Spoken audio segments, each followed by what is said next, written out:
Assalamualaikum warahmatullahi wabarakatuh. Salam sehat untuk kita semua. Semoga kita semua selalu dalam lindungan Allah Subhanahu wa taala ya. Amin ya rabbal alamin. Untuk kesempatan kali ini saya akan membagikan satu cerita. Pelet Jolo Sutro. Seperti apa ceritanya? Mari kita mulai.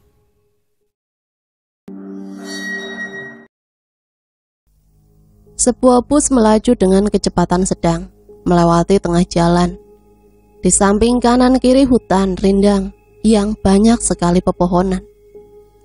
Jalanan yang berliku-liku dan curam. Indah tengah duduk di dalam salah satu kursi bus tersebut. Dia terus memandangi pemandangan di sepanjang jalan. Suasana jalanan yang cukup asri dan sejuk. Dalam hati Indah bergejolak, karena sebentar lagi dia akan mendapatkan sang pujaan hatinya. Dengan senyum menyeringai, bibir menyungging. Sebentar lagi kamu akan menjadi milikku, Agus, gumamnya dalam hati. Perjalanan dari kotanya menuju ke tempat yang dituju oleh Indah itu sekitar 4 jam perjalanan. Dia terus memandangi sekitar jalanan yang sekitarannya terlihat sebuah pegunungan. Dia sudah tidak sabar untuk cepat sampai di tempat orang supranatural tersebut. Karena perjalanan masih sekitar 1,5 jam lagi, dia akhirnya memutuskan untuk tidur sejenak. Beberapa saat kemudian akhirnya bus sudah sampai di tempat yang dituju. Namun Indah masih harus berjalan kaki terlebih dahulu menuju ke rumah ahli supranatural tersebut. Indah berjalan kaki sendirian, melewati jalan setapak tengah hutan. Siang itu saat melewati tengah hutan, dia mendengar suara-suara binatang yang saling bersautan satu sama lain. Ada suara jangkrik, suara katak, dan bahkan binatang buas yang terdengar berada jauh. Sekitar 20 menit dia berjalan kaki. Akhirnya sampai juga di sebuah rumah yang terbuat dari kayu jati yang berada di tengah hutan. Pasti itu rumahnya, karena sesuai yang ada di alamat, ucapnya pada diri sendiri. Dengan langkah menjuntai, dia berjalan ke arah rumahnya Mbah Darmo. Rumah itu terlihat tertutup dan sepi, namun Indah berusaha untuk mengetuk pintunya. Permisi. Beberapa kali Indah mengetuk pintu rumah itu, tapi tetap saja tidak ada yang keluar dari dalam rumah. Permisi, ucap Indah lagi. Suara pintu terbuka. Terlihat sosok laki-laki parubaya dengan wajah yang cukup menakutkan menatap ke arah Indah. Ada apa? Tanya Mbah Darmo. Anu Mbah, ucap Indah terbata-bata. Kita bicarakan di dalam saja. Ayo masuk, kata Mbah Darmo. Dengan segera Indah pun masuk ke dalam rumah Mbah Darmo dan duduk di sebuah kursi yang terbuat dari bambu. Coba jelaskan. Saya ingin memikat hati seseorang, Mbah, supaya laki-laki itu bisa tunduk kepada saya. Mbah Darmo pun tertawa terbahak-bahak setelah mendengar penjelasan dari Indah. Indah sedikit ketakutan karena suara tawa Mbah Darmo cukup menakutkan. Tidak mudah untuk memasang pelet. Ada syarat dan ritualnya. Apa syarat dan ritualnya, Mbah? Tanya Indah penasaran. Kamu harus melakukan tirakat, puasa muti selama 7 hari. Setelah itu, kamu harus betapa untuk menyempurnakan ajian pelet kamu. Apa itu puasa muti, Mbah? Puasa muti, kamu hanya boleh makan nasi putih dan minum air putih saja selama berpuasa. Baik, Mbah, saya mengerti. Kapan akan dimulai lakukan puasanya, Mbah? Dimulai hari Kamis. Setelah selesai puasa muti, nanti kamu harus melakukan puasa pati geni sehari semalam. Kalau puasa pati geni itu bagaimana, Mbah? Puasa pati geni adalah puasa yang dilakukan sehari semalam, tanpa makan dan minum, tanpa penerangan sama sekali. Kemudian Mbah Darmo melihat ke sebuah kalender yang sudah disiapkan. Dia melihat kalau ternyata besok menurut penanggalan Jawa tepat pada hari Kamis Legi. Mulai besok, kamu sudah melakukan puasa mutih. Dan karena kebetulan besok hari Kamis Legi. Baik, Mbah. Siang itu Indah dipersilahkan untuk tidur di kamar yang sudah disediakan oleh istrinya Mbah Darmo. Ini kamar kamu, silahkan istirahat, kalau ada apa-apa ngomong saja sama saya, ucap istri Mbah Darmo. Baik, terima kasih. Siang itu Indah beristirahat karena tubuhnya telah lelah di perjalanan jauh. Dia tertidur di sebuah amben yang terbuat dari kayu dan hanya beralaskan tikar. Tidak ada kasurnya. Saat dia berbaring, tubuhnya malah terasa sakit semua karena alasnya keras dan datar, sehingga dia tidak bisa tidur. Tapi karena dia ingin segera mendapatkan ilmu pelet itu, terpaksa dia harus tidur di kamar itu selama beberapa hari ke depan. Keesokan harinya Indah sudah mulai melakukan puasa mutih. Dia mengikuti semua apa yang diperintahkan oleh Mbah Darmo. Sebelum melakukan puasa mutih, Indah sudah mandi keramas terlebih dahulu, sesuai yang sudah diperintahkan oleh Mbah Darmo. Beberapa hari kemudian, akhirnya Indah sudah melakukan puasa mutih dengan lancar. Setelah melakukan puasa mutih, Indah akan melakukan puasa pati geni dan bertapa di sebuah goa yang ada di tengah hutan. Indah menurut saja dengan semua yang diperintahkan oleh Mbah Darmo. Malam itu saat Indah melakukan puasa pati geni, dia diantarkan oleh Mbah Darmo ke tengah hutan ke dalam sebuah gua. Mbah Darmo juga sudah membawakan kemenyan serta sesajen yang lain untuk melakukan pertapaan. Berjalan menuju ke dalam gua tersebut sekitar 30 menit berjalan di jalan setapak tengah hutan. Hingga akhirnya Mbah Darmo dan Indah pun sampai juga di tempat gua tersebut. Sesamanya di gua tersebut, Indah langsung duduk bersilah bersama dengan Mbah Darmo. Mbah Darmo mulai membakar kemenyan dan mulutnya berkomat-kamit membacakan mantranya. Setelah itu Mbah Darmo meninggalkan Indah sendirian. Terus menutup matamu dan jangan hiraukan jika ada gangguan yang datang, ucap Mbah Darmo. Baik, Mbah. Besok terbit fajar saya akan jemput kamu. Dia bertapa dengan memejamkan kedua matanya dengan duduk bersilah. Tiba-tiba ada hembusan angin kencang yang masuk ke dalam gua, membuat bulu kuduk Indah merinding, berdiri semua. Namun dia berusaha untuk tetap bertahan dan tidak menghiraukan. Beberapa saat kemudian ada suara harimau yang mengaum keras di belakang tubuhnya. Indah pun gemetaran karena takut. Dia terus merapalkan mantra yang sudah diberikan oleh Mbah Darmo. Setelah sosok harimau itu pergi, tiba-tiba terdengar suara kuntilanak yang tertawa mengikik, membuat dia semakin ketakutan. Tubuhnya keringetan, dingin, bulu kuduknya berdiri semua. Namun Indah tetap tidak menghiraukan hal itu.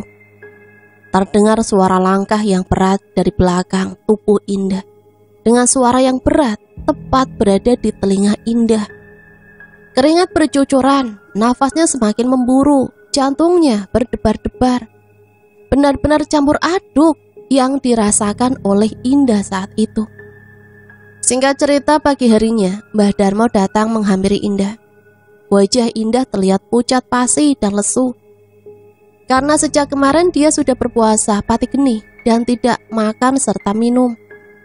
Saat itu Mbah Darmo sudah membawakan sebotol air putih dan juga buah pisang. Makanlah. Dengan lahapnya Indah memakan sebuah pisang yang diberikan oleh Mbah Darmo. Hingga habis tak tersisa.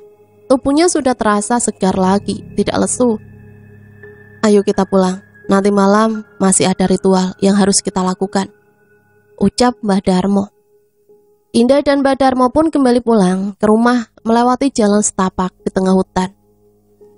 Malam harinya Mbah Darmo dan Indah sudah berada di dalam ruangan ritual di rumah Mbah Darmo. Semua sudah disiapkan oleh Mbah Darmo. Sesajen seperti kembang setaman, kemenyan, pisang hijau, kelapa muda, juada pasar, dan jajan tradisional. Begitu juga sudah ada sebuah minyak misik yang disiapkan untuk media peletnya serta kain sutra. Apa kamu sudah membawa syaratnya? Sudah, Mbah. Foto target dan sehelai rambut dari target sudah didapat oleh Indah. Kemudian foto dan rambut itu diberikan kepada Mbah Darmo. Ini, Mbah, foto dan rambutnya, ucap Indah sembari memberikan foto dan sehelai rambut kepada Mbah Darmo. Yang kemudian foto target dan sehelai rambutnya itu dibungkus menjadi satu di dalam kain sutra yang sudah disiapkan.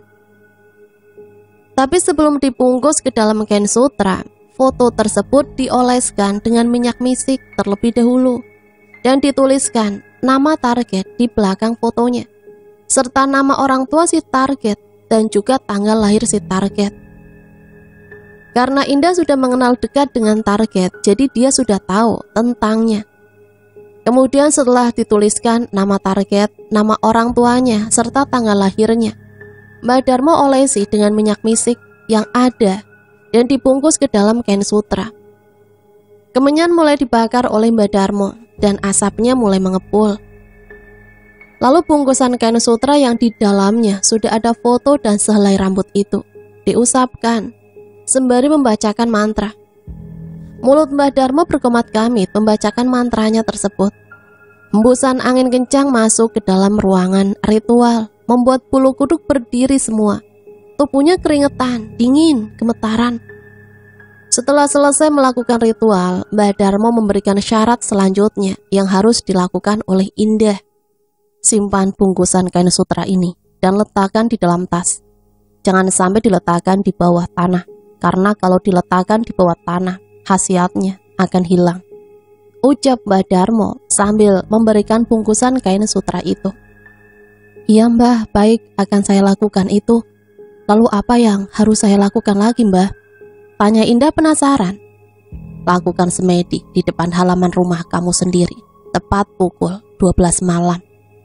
Dan lakukan pada saat Jumat Kliwon. Lalu saat kamu duduk bersilah di halaman rumah kamu, bayangkan wajah si target. Setelah selesai membayangkan wajah target, kamu bacakan mantra pelet Jolo Sutro ini. Jelas Mbah Darmo. Mbah Darmo pun memberikan sebuah mantra yang sudah dituliskan di sebuah kertas. Dengan segera Indah mengambil kertas mantra tersebut. Ini mantranya saya bacakan berapa kali, Mbah? Bacakan sebanyak 7 kali dan lihat nanti apa yang terjadi setelah kamu melakukan itu. Orang yang kamu pikat itu akan tergila-gila dan tunduk sama kamu. Baik, Mbah, saya mengerti. Singkat cerita, keesokan harinya, Indah pun pulang ke rumah dengan menggunakan bus sama seperti saat dia berangkat. Sesamanya di rumah, dia terlihat sumringah karena sebentar lagi akan mendapatkan hati seorang duda kaya raya. Hingga tiba di mana malam Jumat Kliwon, sesuai dengan wejangan Mbah Darmo, Indah mulai melakukan semedi, duduk bersilah di halaman rumahnya, tepat pukul 12 malam. Dia duduk bersilah dan membayangkan wajahnya si Agus yang tampan itu. Setelah wajahnya Agus, pujaannya itu sudah dibayangkan, kemudian Indah mulai merapalkan mantranya. Indah membacakan mantra tersebut sebanyak 7 kali. Malam itu saat Indah merapalkan mantranya, dia gemetaran dengan bulu kuduk yang berdiri. Karena hembusan angin datang merasuk ke dalam tubuhnya. Tidak hanya itu, Indah juga merasakan seperti ada sosok yang mengawasi dirinya. Dia mendengar ada suara burung yang berkicauan sangat kencang malam itu. Beberapa kali Indah mendengar suara wanita yang tertawa cekikikan, namun dia tidak melihat di mana wujudnya sosok itu. Setelah selesai melakukan ritual semedi tersebut, Indah pun masuk ke dalam rumah.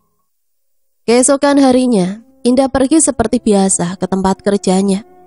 Dia bekerja di sebuah mall sebagai karyawan di toko pakaian.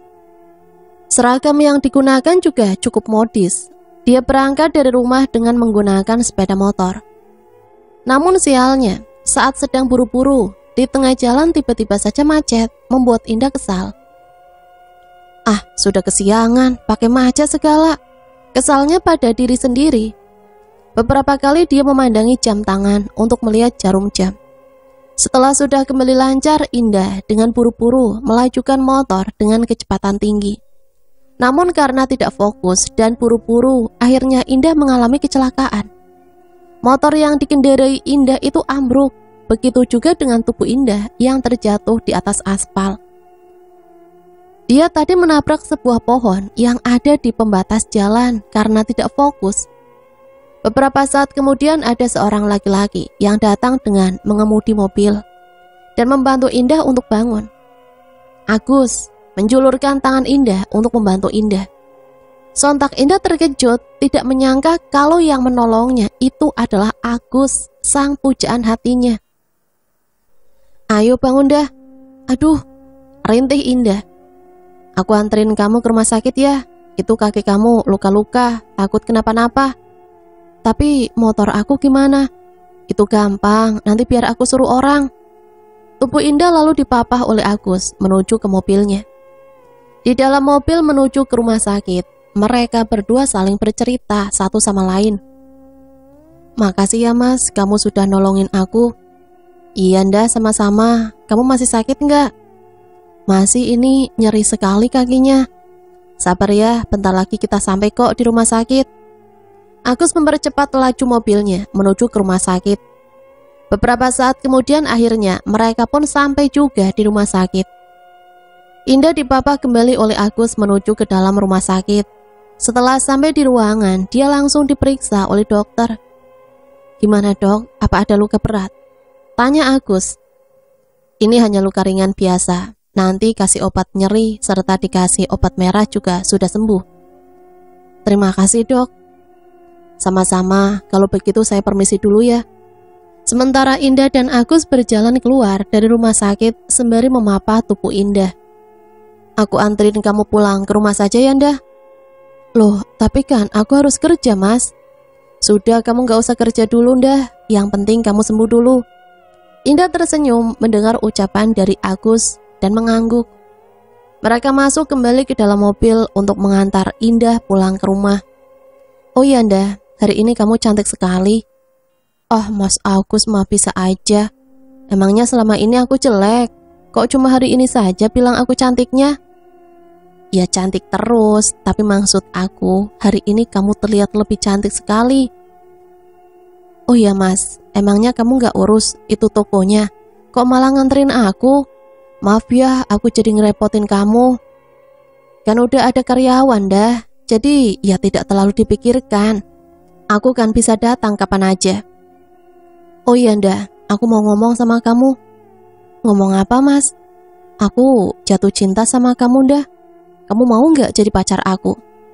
Namun obrolan mereka seketika terhenti saat Indah melihat di depan ada seorang nenek yang menyeberang jalan. Mas, awas! Teriak Indah. Agus pun terpaksa mengerem mobilnya secara mendadak. Oh iya mas, kamu tadi bilang apa? Kamu gak dengerin aku ternyata dari tadi. Ya kan tadi aku kaget mas, ada nenek-nenek yang nyebrang tiba-tiba.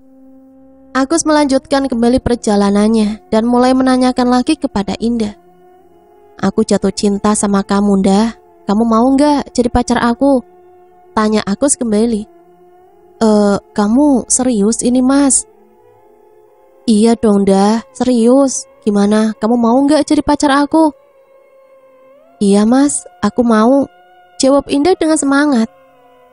Ternyata pelet itu benar-benar ampuh dan aku bisa mendapatkan hatinya. Gumamnya dalam hati. Beberapa saat kemudian mereka pun akhirnya sampai juga di rumahnya Indah. Assalamualaikum. Waalaikumsalam. Jawab ibu dari dalam rumah. Ayo masuk dulu mas. Agus memapah tubuh Indah yang masih terasa nyeri pada kakinya. Ibu Indah yang melihat Indah berjalan kesusahan langsung panik. Indah, kamu kenapa nak? Tanya ibu. Gak apa-apa bu, ini cuma lecet sedikit saja. Ayo masuk-masuk. Indah dan Agus pun masuk ke dalam, sedangkan ibu beranjak ke dapur untuk membuatkan minuman. Beberapa saat kemudian ibu Indah datang dan membawakan minuman. Ini silakan diminum. Makasih ya Bu, jadi merepotkan, timpal Agus. Gak merepotkan kok nak. Oh iya, ini siapa ndah? Oh, ini pacar aku Bu, Mas Agus namanya. Tadi dia nolongin aku waktu aku jatuh naik motor. Sejak kapan kamu punya pacar ndah? Ibu kok baru tahu? Sejak tadi Bu, baru saja. Walah, makasih ya nak Agus. Sama-sama Bu, dengan senang hati. Terus motor kamu di mana ndah? Ibu tenang aja, nanti sebentar lagi motornya juga datang kok, timbal Agus. Bersamaan dengan itu tiba-tiba saja ada tamu yang datang mengetuk pintu. Assalamualaikum. Waalaikumsalam. Pak Agus, ini motornya sudah ada di depan, ucap karyawan Agus. Oh iya, terima kasih ya. Kalau begitu saya pamit dulu ya Pak. Yang membawa motor milik Indah itu adalah karyawannya Agus yang sudah diperintahkan tadi. Kalau begitu saya pamit pulang dulu ya Ndah, Bu, ucap Agus. Loh, kok buru-buru kenapa Mas? Iya, masih ada pembukuan yang harus aku urus dulu. Oh ya udah kalau gitu, makasih ya Mas. Singkat cerita beberapa hari kemudian Indah sudah sembuh. Dia sudah bisa kembali bekerja seperti semula. Dengan menggunakan motor miliknya, seperti biasa, ia menuju ke mall. Sesampainya di mall dia bekerja sepenuh hati. Namun kali ini tidak seperti dulu lagi. Karena dia selalu terfokus melihat ke arah Agus, yang kebetulan toko pakaian batik milik Agus itu berada di sampingnya. Sampai saat Indah duduk melamun di depan tokonya, dia ditegur rekan kerjanya. Woi Indah, lamun aja, ucap temannya. Sontak Indah terperanjat dari lamunannya dan tersadar. Ah, apaan sih Riz, kamu ganggu aja. Lagian bukannya kerja, malah ngelamun aja kamu. Ngelamunin apa sih? Tanya Risa. Sedang membayangkan sang pujaan hati Mas Agus yang tampan. Halah, mimpi kamu ketinggian dah. Kata siapa ketinggian? Buktinya aku sudah resmi berpacaran sama Mas Agus. Hah? Seriusan kamu dah? Kok bisa? Sejak kapan dah kamu pacaran sama dia? Ah udah, aku mau kerja lagi, itu ada customer, ucap Indah lalu meninggalkan Risa. Sementara Risa masih terus mengejar Indah, ingin tahu jawabannya dari Indah tentang hubungannya dengan Agus. Dah, Indah, jawab dulu dong dah, aku penasaran. Apaan sih Riz? Ini ada customer. Sedangkan Agus terlihat masih sibuk menulis pembukuan dari hasil pemasukan hari itu. Indah sudah lama sekali dia mencintai Agus. Sejak pertama kali dia bekerja di mall tersebut, dia jatuh cinta pada pandangan pertama dengan Agus. Indah pertama kali bekerja di mall itu menanyakan kepada Risa, teman kerjanya yang sudah lebih lama kerja. Riz, itu cowok tampan yang ada di samping siapa sih? Tanya Indah. Yang mana? Itu loh, yang toko pakaian batik. Oh itu, namanya Agus, dia duda kaya raya. Wah sudah duda ternyata, tapi kok masih terlihat muda ya, tampan lagi. Kenapa, kamu suka sama dia? Tanya Risa. Namun Indah hanya tersenyum membalas pertanyaan dari Risa. Dia itu orangnya cuek, kamu gak akan bisa mendapatkan hatinya. Karena dia katanya sudah tidak mau menjalin hubungan dengan wanita lagi. Lebih nyaman sendiri katanya. Memangnya kenapa Riz? Tanya Indah penasaran. Kalau itu aku kurang paham, tapi yang jelas dia cuek banget. Banyak cewek cantik yang mendekati, tapi dia tolak. Saat sudah mengetahui Agus itu seorang duda kaya raya, sehingga membuatnya tambah semangat untuk mendapatkan hatinya. Namun Agus orangnya sangat cuek, padahal banyak wanita yang mendekatinya. Tapi Indah tetap sabar dan perlahan-lahan mendekati Agus untuk berteman. Hingga suatu ketika saat Indah baru saja berangkat, pagi sekali, dia sedang buru-buru dan berjalan tergopoh-gopoh. Saat itu Indah bertabrakan dengan Agus ketika sedang berjalan di koridor mall. Sehingga tas yang dibawa oleh Indah itu terjatuh ke lantai. Maaf mbak, maaf, saya tidak sengaja. Iya mas, tidak apa-apa. Dan saat itu Agus mulai berkenalan dengan Indah. Agus juga bersikap ramah dengannya. "Oh iya, boleh kenalan nggak Mas? Namaku Indah, nama Masnya siapa ya?" "Saya Agus." Memang sangat cuek sekali Agus kepada Indah, terlihat dari sikapnya. "Maaf, saya permisi dulu Mbak, saya masih buru-buru," kata Agus. Hingga suatu ketika, Indah bertemu dengan Agus lagi. Indah datang ke tokonya Agus dengan alasan ingin belanja pakaian. "Silakan Mbak, mau nyari baju yang model apa?" tanya Agus. "Oh ini Mas, saya mau pesen satu boleh nggak? Nanti kapan-kapan untuk acara keluarga. Tapi belum janji ya Mas, karena nanti harus dibicarakan dengan keluarga dulu. Gimana kalau saya minta nomor HP Masnya dulu? Nanti saya kabari lagi." Padahal Indah hanya beralasan saja. Aslinya ingin minta nomor HP-nya Agus. "Oh iya boleh Mbak, ini nomor HP saya." Indah pun merasa sangat senang sekali saat mendapatkan nomor HP Agus. "Indah kan namanya?" tanya Agus. "Iya betul Mas." "Kamu kerja di toko mana?" "Itu loh toko pakaian sebelah toko Mas."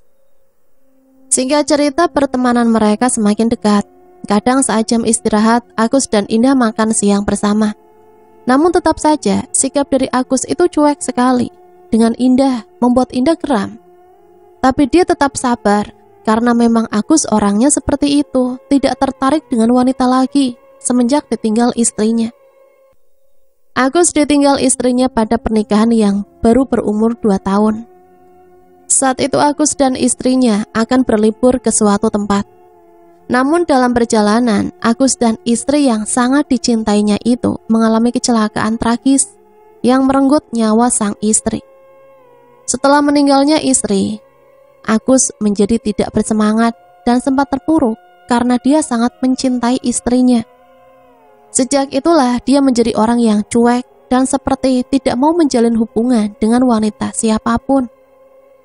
Indah mendengarkan cerita dari Agus, itu cukup merasa iba. Indah juga sempat bertemu dengan ayahnya Agus saat di tokonya Agus dan berkenalan. "Halo Om, saya Indah." "Saya Yono." "Kamu siapa? Karyawan baru?" tanya Om Yono. Enggak Om, saya karyawan toko sebelah, tapi saya ingin main ke toko Mas Agus, karena kita memang sudah temenan." "Oh gitu." Karena toko itu sebenarnya milik ayahnya, tapi sudah dipindah alihkan untuk Agus. Dan saat itulah kedekatan mereka semakin dekat, sampai Indah menyatakan cinta lebih dulu kepada Agus, karena sudah saking jatuh cintanya dengan Agus. Indah menyatakan cinta kepada Agus saat di tokonya Agus, dan kebetulan saat itu kondisi masih sepi. Para karyawannya pun juga sedang istirahat siang, jadi kesempatan Indah untuk mengungkapkan isi hati.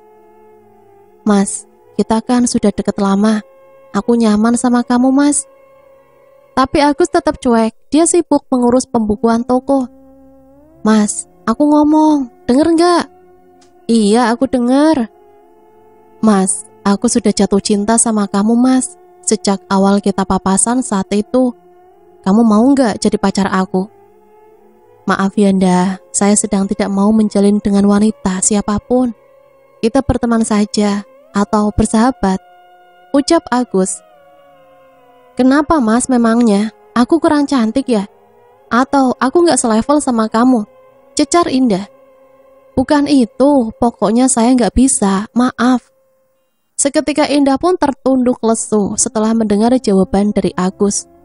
Namun betapa sakit hatinya Indah ketika ungkapan cintanya itu ditolak mentah-mentah oleh Agus. Dan dari ucapan Agus itu membuat Indah semakin gencar untuk mendapatkan Agus dengan cara apapun. Akhirnya dia mendapatkan informasi tentang orang supranatural yang ahli pelet melalui majalah yang ada di toko tempat dia bekerja. Saat itu Indah tengah duduk santai membaca majalah sembari menunggu pembeli datang. Dan di bagian salah satu halaman majalah tersebut terdapat informasi tentang orang pintar, ahli supranatural tentang pelet. Dan saat itu juga Indah menyopek halaman informasi itu, dan dia bawa pulang. Setelah mendapat informasi itu, dengan segera hari berikutnya Indah pergi ke tempat orang pintar tersebut. Setelah dia sudah melakukan semua ritual di tempat Mbah Darmo, dan saat itulah Agus mulai jatuh cinta dengan Indah. Saat membantu Indah jatuh dari motornya. Singkat cerita, Agus selalu menghampiri Indah di tempat kerjanya, membuat para karyawan tempat kerja Indah itu bertanya-tanya. Karena Agus itu selalu perhatian kepada Indah, membuat yang lain iri. "Dah, nanti siang kita makan siang bareng ya," ucap Agus. "Iya mas, di mana?" "Seperti biasa aja, di kantin bawah dah." Setelah Agus kembali lagi ke tokonya, rekan kerja Indah langsung mencecar berbagai pertanyaan kepada Indah. "Dah, kamu sekarang pacaran sama dia, beneran?" "Iya, memangnya kenapa?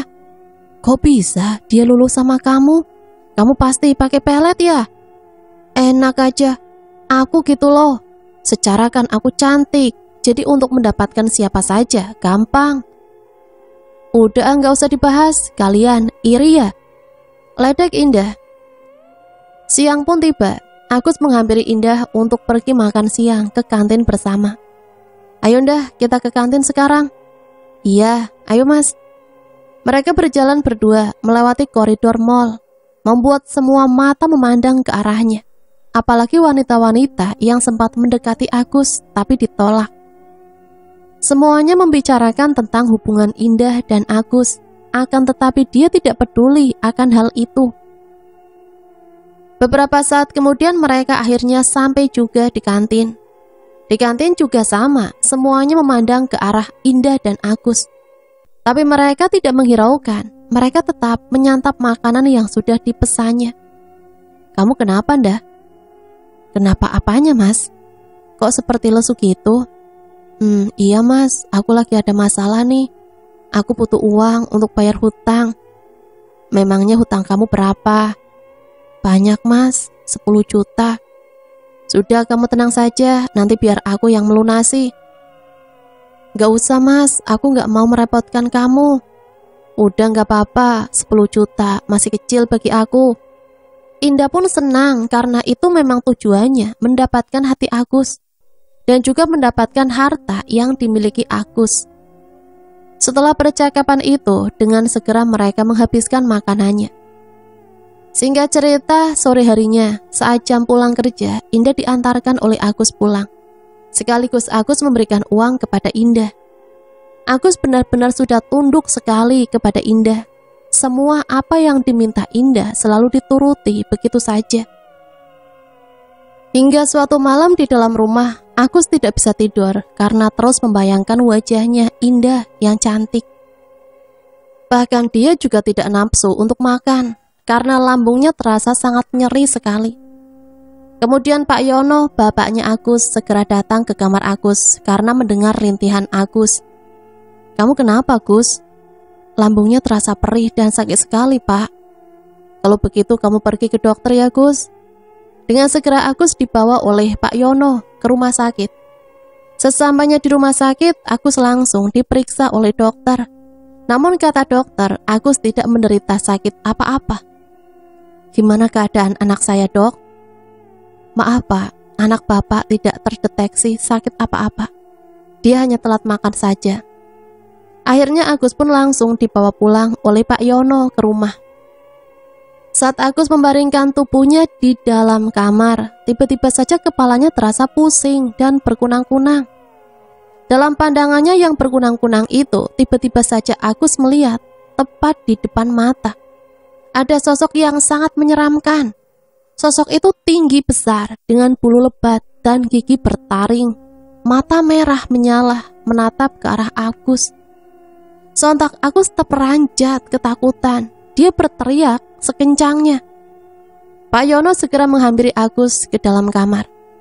"Ada apa lagi, Gus? Kamu kenapa?" Namun tubuhnya Agus masih tetap meronta-ronta, memberontak sembari menutup kedua matanya. Pak Yono mencoba menenangkan Agus dengan memberikan segelas air putih. "Gus, bangun Gus, sadar. Ini kamu minum dulu supaya tenang." Agus pun meneguk segelas air putih itu dengan perlahan-lahan. Nafasnya terasa ngos-ngosan, tidak beraturan, serta tubuhnya yang penuh dengan keringat membasahi baju yang dikenakan.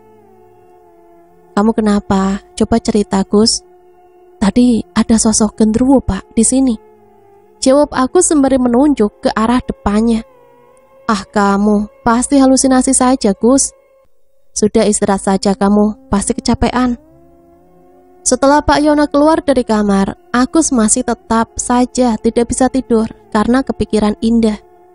Dia melamun dengan tatapan mata yang kosong sembari membayangkan wajah Indah. Keesokan harinya Agus menghampiri ke rumahnya Indah untuk berangkat ke mall bersama. Namun anehnya, rasa sakit lambungnya dan kepalanya itu seketika sembuh setelah bertemu dengan Indah. Mereka berangkat bersama menuju ke mall dan Agus memberikan uang kepada Indah. Ini uang buat kamu. Untuk apa, Mas? Udah, ini untuk kamu, terserah mau kamu pakai apa.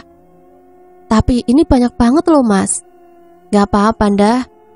Indah senang sekali karena selalu diberikan uang oleh Agus. Oh ya, Mas, aku pengen dong beli mobil biar aku seperti teman-teman aku yang punya mobil. Aku kan malu pakai motor sendiri. Iya, tenang saja, nanti aku belikan mobil ya untuk kamu. Terima kasih ya, Mas, kamu baik sekali. Beberapa saat kemudian mereka pun akhirnya sampai juga di tempat kerja. Di dalam kerjanya, Agus tidak konsentrasi karena dia terus melamun membayangkan wajahnya Indah. Pak Agus, ucap karyawannya. Sontak Agus terperanjat dari lamunannya. Ada apa? Ini Pak, uang pemasukannya. Bapak kenapa melamun terus dari tadi? Oh, gak apa-apa.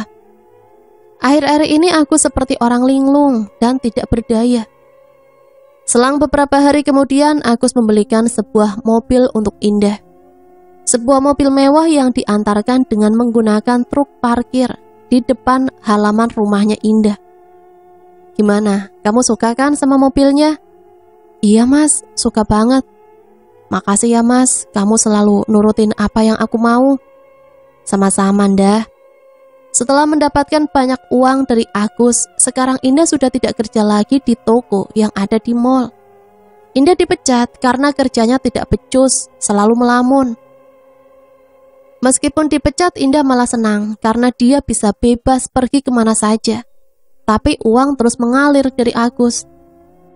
Hobinya Indah selalu shopping dan sekarang dia berkumpul dengan teman-temannya dengan pamer kekayaan dan barang-barang branded.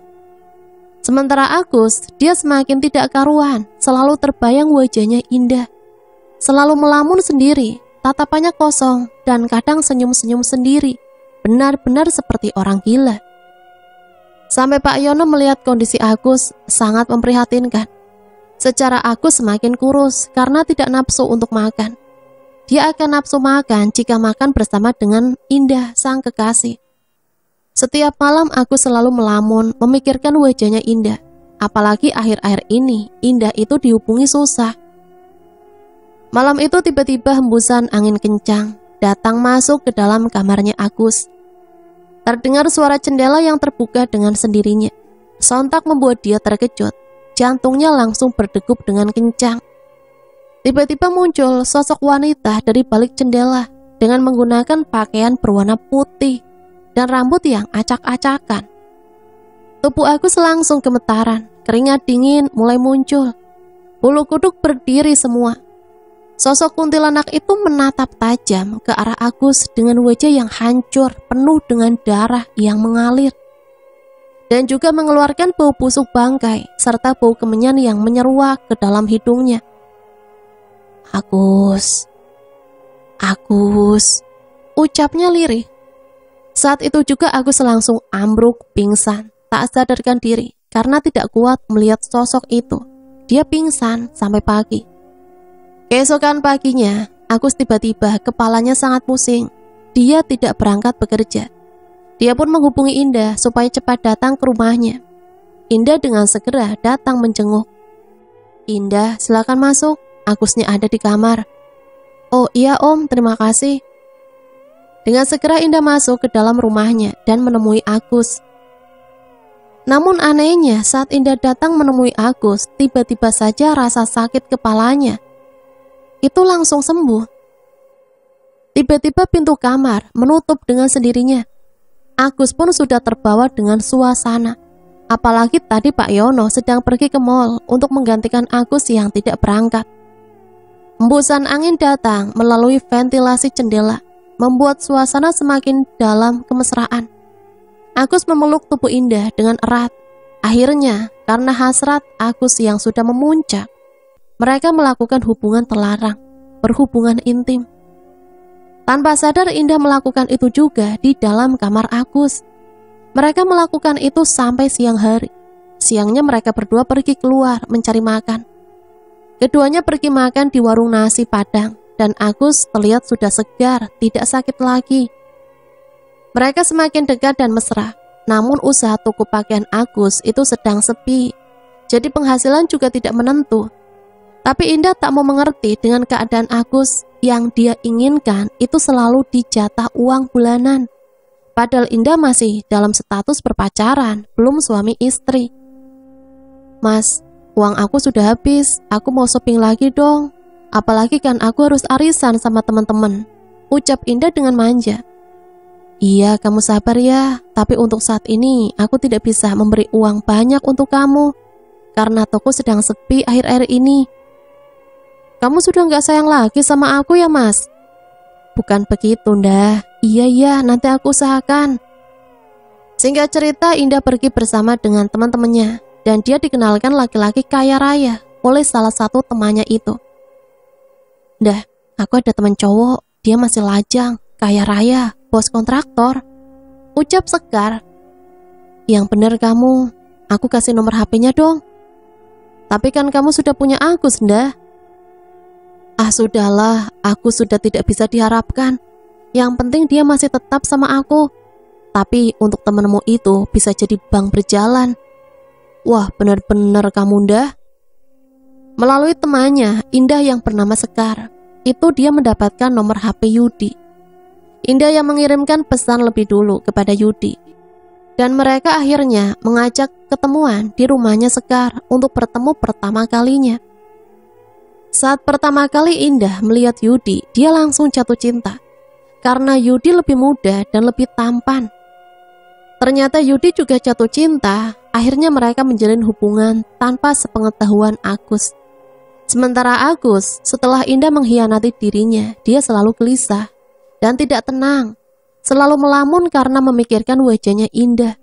Bahkan Agus sampai jatuh sakit karena jarang sekali makan. Namun Indah nampak tidak peduli. Setiap malam Agus mengigau, memanggil-manggil nama Indah.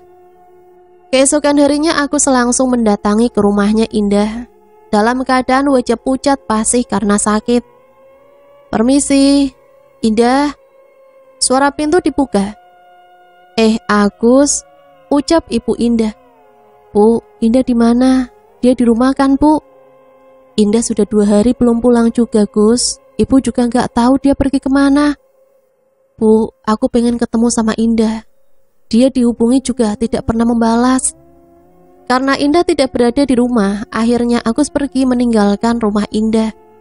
Tapi dia benar-benar sudah linglung, seperti orang gila yang menangis dan tertawa sendiri. Sesampainya di rumah, Agus melamun terus. Tubuhnya semakin kurus, kering, keronta, tidak terawat. Membuat Pak Yono merasa iba dan kasihan dengan Agus. Gus, kamu kenapa bisa seperti ini? Namun Agus masih tetap melamun dan tatapannya kosong. Suatu ketika Agus pergi dari rumah. Dia berjalan melewati jalan raya sembari berteriak-teriak terus memanggil nama Indah. Dengan menggunakan baju lusuh dan robek-robek. Sementara Pak Yono bingung mencari keberadaan Agus yang tidak tahu kemana. Sudah dicari ke sana kemari, hingga saat Pak Yono berada di mall, ada salah satu bapak-bapak, tetangganya, mengabarkan kalau Agus berada di bawah kolong jembatan. Pak Yono, saya melihat Agus, Pak. Ucapnya tergesa-gesa. Di mana, Pak? Di mana? Tanya Pak Yono penasaran. Itu, Pak, ada di bawah kolong jembatan. Saat itu bapak tersebut yang tetangga Pak Yono sedang mancing di sungai bawah jembatan. Dan dia melihat ada Agus tengah duduk.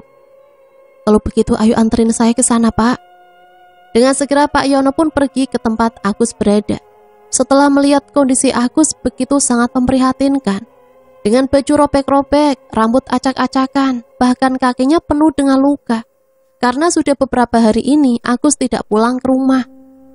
Dengan paksa Pak Yono membawa Agus pulang, dibantu oleh tetangganya itu. Sesamanya di rumah, Agus dikurung di dalam kamar. Namun kondisinya semakin memburuk. Dia terus berteriak-teriak, tubuhnya semakin kurus. Kadang tertawa, kadang menangis sendiri. Hingga akhirnya Pak Yono mencarikan orang pintar untuk mengobati Agus. Pak Yono mendapatkan informasi orang pintar itu dari tetangga yang kemarin melihat Agus. Di sisi lain, Indah sedang berlibur di luar kota bersama dengan teman-temannya serta dengan Yudi. Indah benar-benar sudah melupakan Agus, padahal dia yang sudah memikat Agus. Sehingga cerita orang pintar yang tahu tentang hal tersebut itu, beliau pun datang ke rumah untuk menyembuhkan Agus. Pak Yono dan Pak Ulil masuk ke dalam kamar Agus. Terlihat dia sangat tidak berdaya dengan kondisinya yang semakin memburuk dan wajahnya yang terlihat tidak terurus sama sekali. Dia tertawa-tawa sendiri dan berteriak-teriak, "Indah, Indah!" Pak Ulil pun menggelengkan kepalanya ketika mendengar Agus yang berteriak-teriak. Pak Ulil mulai membacakan doa-doa untuk mengusir sosok yang ada di dalam tubuhnya Agus. Dan saat Pak Ulil terus berkomat-kamit membacakan doa, tubuh Agus terus meronta-ronta kepanasan. Tubuh Agus bergerak ke sana kemari hingga dia berteriak tak karuan. Tiba-tiba Agus memberontak karena dia sedang dalam kondisi kerasukan. "Wahai kau yang ada di dalam tubuhnya orang ini, keluarlah atau mau saya bakar dengan ayat-ayat Allah," ucap Pak Ulil. Pak Ulil terus membacakan doa-doa sehingga tubuhnya semakin memberontak dengan dipegangi oleh Pak Yono. Hembusan angin kencang tiba-tiba saja masuk ke dalam kamar tersebut, hingga gorden jendela kamar bergerak kencang. Pintu kamar yang tadinya terbuka menjadi tertutup sendiri. Beberapa saat kemudian tubuh Agus lemas tidak berdaya dan dia pingsan. Setelahnya Pak Ulil meminta kepada Pak Yono untuk mengambilkan segelas air putih. Pak Ulil membacakan doa pada segelas air putih tersebut. Agus pun tersadar. "Minumlah air doa ini," ucap Pak Ulil. Dengan segera Agus meneguk air putih itu. Perlahan-lahan kemudian setelah meminum air putih itu, Agus terbatuk-batuk, bahkan muntah darah, hingga akhirnya perlahan-lahan Agus sudah tersadar dan kembali seperti semula. "Agus telah dipelet seseorang, Pak," ucap Pak Ulil. "Siapa yang melakukannya, Pak?" tanya Pak Yono. "Dia teman Agus, tapi bukan teman akrab sebelumnya." "Untuk cepat sembuh, siapkan air bekas cucian peras, diletakkan pada baskom. Kemudian ambil baju kamu Gus yang pernah dipakai," ucap Pak Ulil. "Lalu diapakan, Pak?" "Lakukan sholat hajat khusyuk 2 rakaat pada jam 1 malam. Niatkan meminta kesembuhan pada Allah Subhanahu wa Ta'ala. Setelah selesai sholat, ambil posisi duduk bersila, tubuh tegap dan rileks. Kemudian pejamkan mata dan mulailah berzikir." "Kemudian bagaimana lagi caranya, Pak?" tanya Agus. "Selesai zikir, baju yang sudah kamu siapkan ludahi sebanyak 7 kali. Seraya mengucap, 'Pergilah pengaruh jahat dari tubuhku.' Kemudian masukkan baju itu ke dalam ember yang sudah disiapkan. Peras pakaian dan ulangi beberapa kali. Air cucian dibuat campuran mandi, sedangkan bekas pakaian cukup dikubur dalam tanah pada waktu setelah asar." "Jelas Pak Ulil." "Baik Pak, terima kasih, nanti akan saya lakukan." Singkat cerita, malam harinya Agus melakukan sholat hajat 2 rakaat tepat jam 1 malam. Dan setelah selesai sholat, dia duduk bersila, kemudian memejamkan kedua mata, berzikir sesuai yang sudah dijelaskan oleh Pak Ulil. Selesai berzikir, Agus langsung meludahi baju yang sudah disiapkan sebelumnya sebanyak 7 kali sembari berucap, "Pergilah pengaruh jahat dari tubuhku." Setelah itu, esok paginya Agus menyiapkan air bekas cucian peras. Pakaian yang sudah disiapkan oleh dia kemudian dimasukkan ke dalam baskom yang berisi air cucian peras. Setelah itu pakaian yang sudah direndam itu diperas oleh Agus beberapa kali. Kemudian air bekas cucian beras itu dicampurkan ke dalam air untuk mandi Agus. Pagi itu Agus mandi dengan air yang sudah dicampur dengan cucian beras. Esok harinya, setelah asar pakaian yang sudah diperas itu lalu dikubur dalam tanah di belakang rumahnya Agus. Sedangkan Indah yang sedang mengendarai mobil pemberian Agus dari tempat liburannya, karena Indah dan teman-temannya itu bawa mobil sendiri-sendiri, tidak bareng-bareng. Tiba-tiba di tengah perjalanan, di hadapan jalan, dia melihat ada sosok wanita yang melintas begitu saja, membuat Indah tidak fokus dalam mengemudi mobilnya. Dia pun akhirnya banting setir untuk menghindari sosok kuntilanak dengan wajah hancur serta kedua mata yang berwarna putih. Indah mengalami kecelakaan menabrak sebuah truk yang terparkir di bahu jalan. Mobilnya ringsek parah hingga meledak. Indah meninggal dunia di tempat. Tubuhnya hancur, bahkan media pelet yang disimpan di dalam tasnya itu terbakar, hancur lebur. Sekarang akhirnya Agus tahu siapa yang telah membuat dirinya seperti itu. Semua uang yang dimiliki Agus habis tak tersisa karena sudah diberikan semua kepada Indah. Bahkan tokonya menjadi sepi, bangkrut. Tapi sekarang semenjak meninggalnya Indah dan Agus sudah seperti semula. Usaha tokonya sudah mulai maju kembali. Meskipun begitu, Agus sudah memaafkan Indah yang hanya memanfaatkan dirinya. Semoga kita selalu dalam lindungan Allah Subhanahu wa taala ya, dan selalu dekatkan diri kepada Allah Subhanahu wa taala. Pertebal iman kita, jangan sampai terjerumus ke dalam hal-hal yang demikian. Siapa yang menanam, dialah yang akan menerima hasilnya. Jangan memaksa apa yang bukan seharusnya milik kita. Sampai di sini saya pamit undur diri, mohon maaf apabila banyak salah kata. Sampai berjumpa kembali di cerita-cerita selanjutnya. Matur suwun, wassalamualaikum warahmatullahi wabarakatuh.